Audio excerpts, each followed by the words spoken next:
최근에 이 발언으로, 머리 자르기 발언으로 히트를 치셨죠. 말씀하기 며칠 전에 한겨레 만평이었거든요. 한겨레 만평에서 먼저 머리 자르기라는 표현을 썼는데 요새 인기가 급상승 중이에요, 이분이. 재헌절 날 지금 국회의장하고 같이 모여가지고 주승용이었던가요? 주승용 의원? 바른정당 주호영 의원이었던가요? 예. 주호영 의원이 대통령이 이제 헌법을 잘 안 지킨다고 뭐 이런 얘기를 하니까 여기에 대해서 추미애 대표가 잘 지킨 대통령 뽑아놨잖아요. 새 대통령 뽑힌 거 잊어버리셨구나. 아주 잘 되쳤어요. 이것도 화제가 됐고 오늘은 또 재밌는 게 화제가 됐어요. 오늘 이제 영수회담 했잖아요. 서로 이제 덕담을 주고받는 뭐 그런 이야기 과정이었던 것 같은데 너무 경무라서 그랬더니 뭐 대통령이 이제 쉬자고 했는데 추경이고 잘 안 돼가지고 그랬더니 추미애 대표가 요새 추적을 하는 걸 다 싫어한다고. 고추, 배추, 상추 이거를 그쪽에서 못 먹고 있다고. 이분이 웬만한 건 다 돼도 개그는 안 되거든요. 저기서 한마디 더 해야 돼. 추석도 안 샌다고. 의원님은 오늘 모조리 다 편집해요. 본인 인기가 급상승 중이라고 인기를 인증하러 잠깐 나오십니다. 목 자르기 발언 이후에 이제 국민의당이 난리가 났잖아. 일부러 그런 거지. 근데 그러고 나서 뭐라고 그러냐면 앞으로 추미애 패싱 하겠다.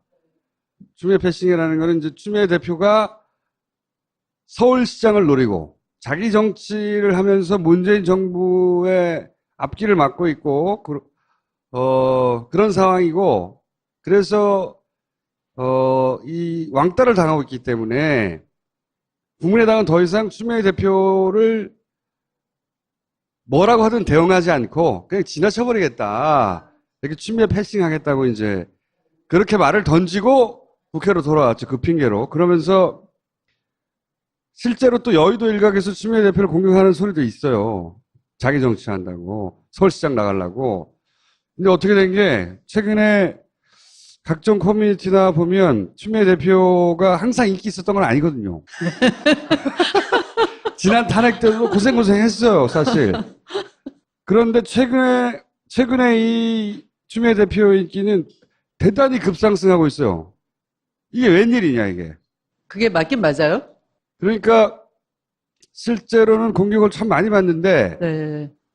각종 커뮤니티에는 추미애 대표를 열성적으로 처음으로 추미애 대표를 지지한다.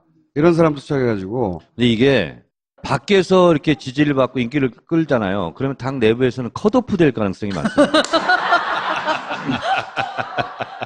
여태까지 출연할 때는 너무 힘들다. 나이가 열심히 하고 있는데 저에게 좀 힘을 좀 보태주세요. 이러려고 보통 나오셨는데 오늘 그게 아니에요.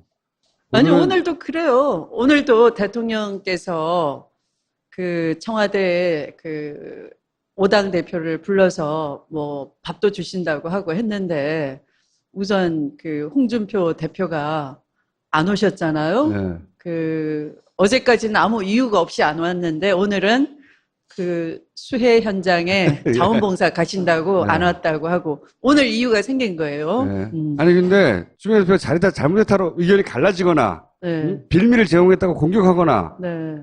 그런 새가 그 일반 여론에도 있어야 되거든요. 네. 그 새가 약해요. 굉장히. 잘했다. 국민의당 잘 들이박았다. 아니 자고 나니까 신문에 국정 운영에 걸림돌이 되는 듯이 그러니까 표현이 걸림돌이 돼 되고 있고. 있다. 네. 협치가 안 된다. 네. 이런 공격을 그 보수 매체와 야당 그리고 여의도 일각에서 받으셨잖아요, 분명히. 그렇죠? 아니 여기 신문도 여기도 막 그 사설에서 아니 이거는 네. 부적절하다. 그러니까 아니 근데 지금 파파이스나 김어준이나 커뮤니티에서 칭찬받잖아요. 여의도에서는 죽을 맛이에요. 대리운전은 들어봤어도 대리사과는 못 들어봤어요. 대리사과. 들어보셨어요, 여러분? 대리사과. 대리사과? 대리가 사과를 들고 있으면 대리사과입니다. 체포! 경찰에 신고 신고해야 되겠어, 진짜. 예를 들어서, 일반 지지자들로부터, 내가 지지를 받고 있다는 건 느끼세요? 몰라요, 사실. 예를 들어서 예전보다 이렇게 뭐 응원 문자가 많이 온다든가 그런 건 없어요? 있어요. 그럼 알아야죠. 아니, 그러면 또 보수 언론에서 그 SNS가 국민 여론이 아니다. 이렇게 또 그럼 그것만 보고 정치를 하는 당대표가 무슨 집권당 대표냐. 이렇게 또 사설로 난리죠. 그럼 조선일보를 보고 정치를 하나? 아니, 그 사설은 예. 조선일보뿐만 아니라 뭐 경향 한겨레까지 다 나오던데요.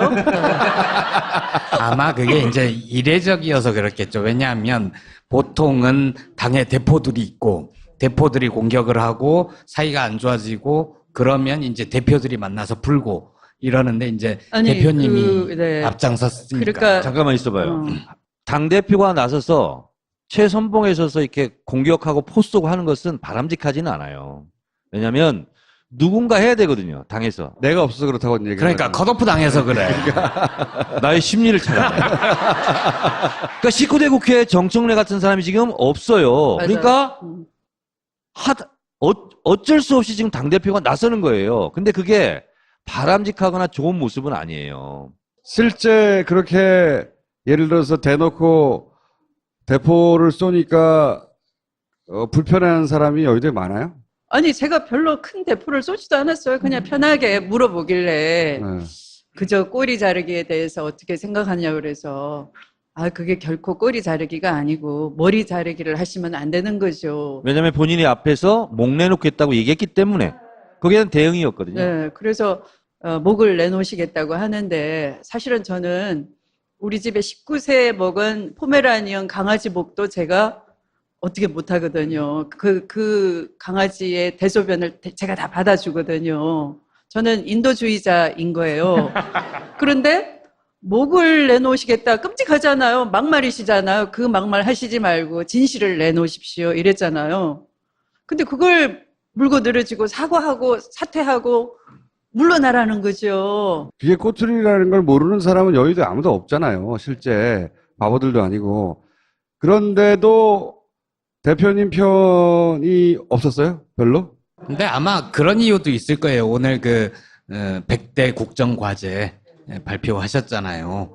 근데 이제 100대 국정과제를 하려면 그 중에 한 90개 정도는 입법과제예요. 법을 바꾸거나 법을 제정하거나 그래야 되거든요. 근데 지금은 이제 국회 선진화법 때문에 사실 3분의 2 정도의 동의를 끌어내지 않으면 힘드니까 대표님이 다른 당들 좀 다독여가면서 갔으면 좋겠다 뭐 이런 거 아닐까요? 아니, 물론 때릴 땐 때리고. 박지원 안철수의 문제하고 네. 그 당 전체다가 자빠질 필요는 없는 거죠. 저는 국민의당을 구제하려는 사람이에요. 협치의 파트너로서.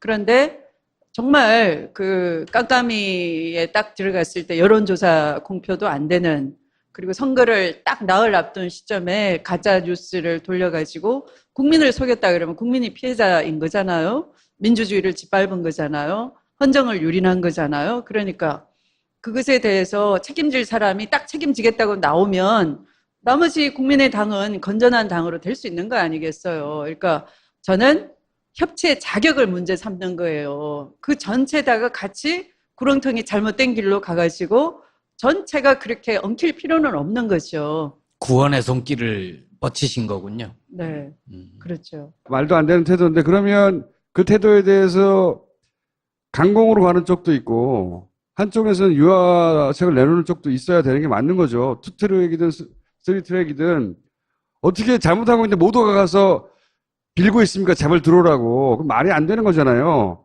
그러니까 저는 그 역할을 하는 사람이 있었어야 했는데 그 역할을 추미애 대표가 한 것에 대해서 이 일반 지지자들은 속이 시원한 거예요. 한쪽에서는 들어오라고 하고 한쪽에서는 니네가 잘못한 게 분명히 있긴 있잖아라고 때리는 사람도 있어야지. 아니, 저는 그 고발당한 사람이거든요. 어떻게 됐냐면 4월 1일 날 박지원 그 상임선대위원장이 그 후보의 아들에 대한 특혜 채용 비리에 대한 신빙성 있는 자료가 나타났다. 당내에서 조사팀이 조사를 하고 있고 그 보고 시기는 나중에 말씀드리겠다인 거예요. 무슨 얘기냐면 상당히 신빙성이 있다와 본인이 알고 있다, 보고받아서. 그리고 나중에 그것을 보고할 기회가 있을 거다까지. 그럼 그것은 전략적으로 국민께 알리겠다인 거예요. 그 4월 1일은 뭐냐 하면은 4월 3일 우리 당의 후보가 확정되기로 된 날이에요. 그러면 우리 당의 경선에 개입할 의도로 먼저 그렇게 한번 간을 본 거예요. 그리고 난 뒤에 이제 대선 본선에서 대응할 수 없을 그 무렵이라고 판단된 5월 5일 날 녹음을 공개하는 겁니다. 이 조작된 녹음을. 그런데 다행히 우리 당 내에서는 그 아드님의 파슨스 스쿨에 국내 동기가 6명이라는 걸 확보를 해놨어요. 그래서 일일이 다 찾아가서 그런 진술을 했는지를 다 물어보고 이게 팩트 체크를 다 해놓은 상태에서 5월 6일 날 바로 고발을 한 거죠. 그랬더니 국민의당에서는 그러면 꼬리를 내려야 되는 건데 다시 5월 8일 날 당대표인 저를 상대로 해서 무고로 고소를 하는 거예요. 저는 피고소인이에요. 무고죄에. 그러면 제가 사과를 하면 어떻게 되느냐 하면 그 무고가 아닌 것이다. 실제 우리는 잘못한 게 맞다. 당신들의 고소 사실이 맞다. 고소 사실이 맞다는 것은 특혜 채용 비리를 인정한다. 이렇게 되는 거예요. 그런데 당연히 여의도에서도 그렇게 이해할 사람들이 있잖아요. 저는 김대중 대통령의 회한을 잘 아는 사람이에요. 김대중 대통령님은 정말 민주주의를 지키기 위해서 그 목숨을 던지시고 그 죽을 고비를 직면하고 용기 있게 살아 나오시면서 당신의 삶을 구제한다는 것은 이 땅의 민주주의를 구제하는 거나 똑같은 사도와 같은 그런 입장이었단 말이에요. 그런데 박정희 대통령 때에 경쟁자였던 정치인 김대중을 죽이기 위해서 일본에서 납치를 해가지고 수장을 시키려고도 했고 또 그 전에는 고속도로를 달리던 정치인 김대중의 차량에 다른 그 차를 이렇게 갑자기 차선을 이렇게 진로 방해를 해가지고 고속도로에서 전복 사고를 일으키기도 하고 그래서 이분이 다리가 지팡이를 짚고 다니셔야 될 정도로 불구인데 그 따님이 한나라당의 대표로서 대통령이 돼서 찾아왔어요. 한나라당 대표 시절에도 찾아오셨죠? 네, 그럴 때 김대중 대통령님께서는 이렇게 말씀을 하셨어요. 죄는 미워하되 사람을 미워하지는 않습니다 하고 네, 박근혜 대표를 당시. 네. 저는 굉장히 이분의 가슴 속에는 그 진실을 당신이 다 알고 있음에도 불구하고 당신이 대통령으로서 그것을 또 건드리면은 정치 보복한다 그러고 IMF에서 벗어나려는 이 경제 위기 속에서 국정의 우선순위는 민생을 살리는 거다라는 것 때문에 당신은 그냥 당신의 그 아픔을 후순위로 밀어두고 그냥 가신 거죠. 저는 그 아픔을 너무 잘 알고 있어요. 이 사건도 마찬가지예요. 그럼 대통령께서 무슨 말을 하실 수가 있겠습니까? 아들이 피해자이고 또 다시 특검을 하자 그러면서 2차 피해를 가하려고 하고 그 아들은 자기 실력으로 당당하게 취업을 한 것인데도 그걸 특혜를 받았다고 하니까 자기를 소명할 기회조차 안 주어지고 선거 전에는 선거에 이슈화 시킨다고 해서 당이 말려가지고 자기 말을 못하게 하더니 이기고 난 뒤에는 또 이걸로 시끄럽게 하면은 협치가 깨진다는 이유로 아무도 아무 소리를 안 해주니 얼마나 답답하겠습니까? 근데 이것을 가지고 지금 드러난 사실은 진짜도 아니고 가짜로 녹음을 동기를 가장한 인물이 허위로 제보를 해서 이렇게 국민을 속이려고 한 건데 거기에 대해서도 또 이걸 정치적으로 몰고 가는 그런 상황이잖아요. 그러면 대리사과가 아니라 대리분노였나요? 저는 피고소인으로서 이것에 대해서 정확하게 이면이고 아니면 아닌 것으로 시비가 안 가려지고는 저도 억울한 거예요. 제가 무고를 했겠습니까? 그래서 저는 이건 당연히 당신들이 잘못했다면 먼저 무고의 고소를 취하하고 잘못했습니다. 국민을 속인 죄에 대해서는 100번, 1000번 사과를 합니다. 해야 되는 것이지.